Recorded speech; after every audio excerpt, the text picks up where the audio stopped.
Hey everyone, welcome back to Weekly Market Outlook. This is for the 7th of July 2025, and let's take a look at last week's numbers, and we want to focus on the unemployment rate as well as the NFP numbers. Do take a note as well, this is actually pretty surprising considering that we have the ADP numbers coming in at negative 33,000. That was below the consensus of a gain of basically 100,000 there. So that was a negative private payroll numbers.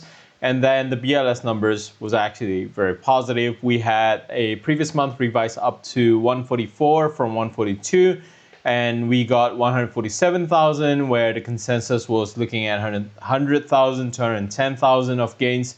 So that was a good surprise to the upside.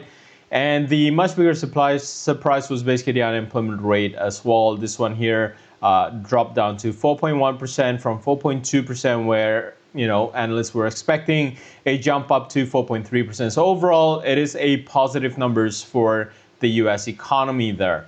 Now, this week, we're going to be looking at RBA and RBA&Z interest rate decisions there. In terms of the RBA&Z, expecting them to hold at 3.25%.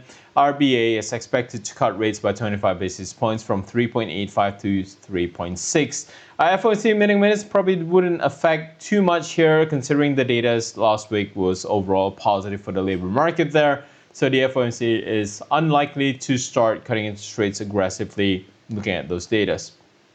All right, let's move on to the technicals here. The Aussie is likely going to be range traded again between 64 cents and 66 cents. Again, we're not able to push any higher than 66. At the same time, we still have a very strong order block at 64 cents and also where the Ichimoku cloud is currently located. So I do expect this one to still be traded within that range there. So 2 cents of range on the Aussies here. I think this is starting to become the norm ever since April for the Aussie USD. Again, not too volatile compared to the euro and the sterling. Now, euro here, again, this one here is overextended. We had seen that gain from the month of May. We have moved up from 1.11 to 1.18. That's 700 pips of gain without a healthy correction on the euro. So just to take note here, can the euro push higher here? Yes, the euro can push higher if it does break above 1.18, which is a level that it is unable to break last week. If it does move higher, it's going to be limited to 1.19, but if it does move below 1.18, it might correct itself to 1.17 all the way down to 1.15. So the potential here is that if it pushes higher, it will grind to the upside, but if it starts a correction, it could drop down in a much bigger range compared to the potential gain on the euro. The sterling here, it's a much healthier move to the upside here. Both the euro and the sterling here, the uptrend is basically still intact, but the sterling is moving to the upside with proper corrections. And right now, the sterling is actually undergoing its correction, identified by the RSI and the stochastics, moving down at this point in time. To what level are we going to be looking for support here on the sterling? We anticipate more buyers to come in at 1.3450 to 1.35.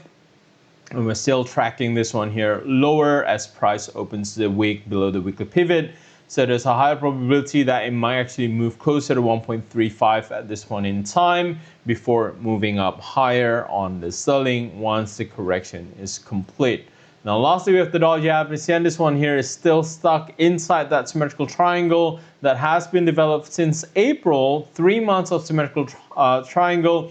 Last week, it's attempted to push and break to the downside, but you can see the candle there. It actually spiked back up last week from 143 support. So if the symmetrical triangle breaks to the downside, we still have support at 143. But what's really more interesting here is that if it breaks to the upside, it will actually transition above the Ichimoku cloud for the first time since February, and that would indicate a potential change of direction in the long run for the dollar yen here. possibly for the rest of 2025 if it does break above that Ichimoku cloud and also break to the upside above that symmetrical triangle. So something to take note of. All right. So with that, good luck to your trades for this week, and I'll see you soon.